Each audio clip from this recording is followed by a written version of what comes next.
many to kill a parson.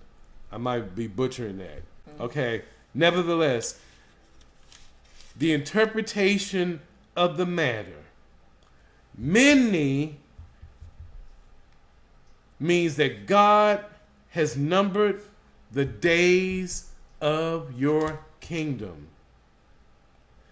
And then tekel means you have been weighed in the balances and found wanting. In other words, lacking.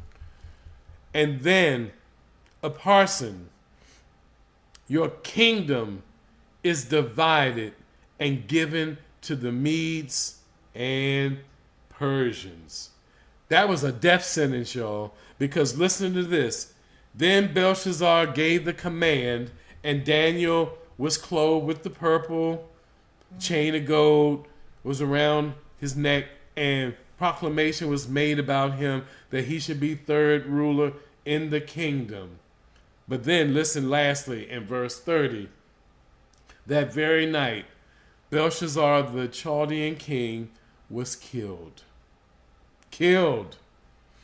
And Darius the Mede received the kingdom, being about 62 years old. So, what does this all mean? Let me see what Keith has got there. Yeah, Keith says, and why do you call me Lord, Lord, and do not do the things? That's it, Keith. Do the things that he says. This is it. This is it. That's exactly accurate. So as we close out, I think what both Myra and I have been trying to convey, that anything that goes against God will bring about death. And we're talking about death meaning life eternal in hell. Okay? And we just shouldn't ought to do that, because when we are representing the Lord God Almighty, we have to understand as ambassadors of Christ that we are held to a higher standard. That means we are going to be talked about. We are going to be hated for his sake and in his name. We are going to get commentary from folk that just say that we are narrow and that we are hateful people. That I've heard it all. I've dealt with it all. Okay?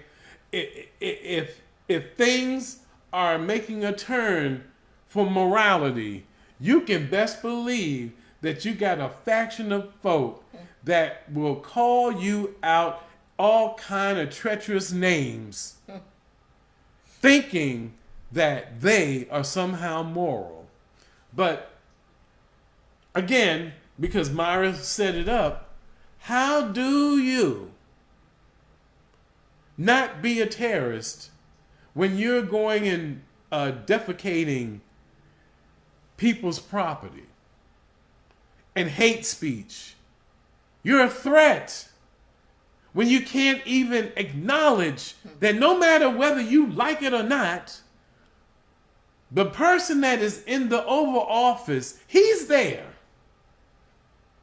And that because he's there, no matter how anybody feels about it, what should be going on from a Christian perspective is to honor the office, pray for the one who's in that office, that God would morally deal with him and all those who are in his command.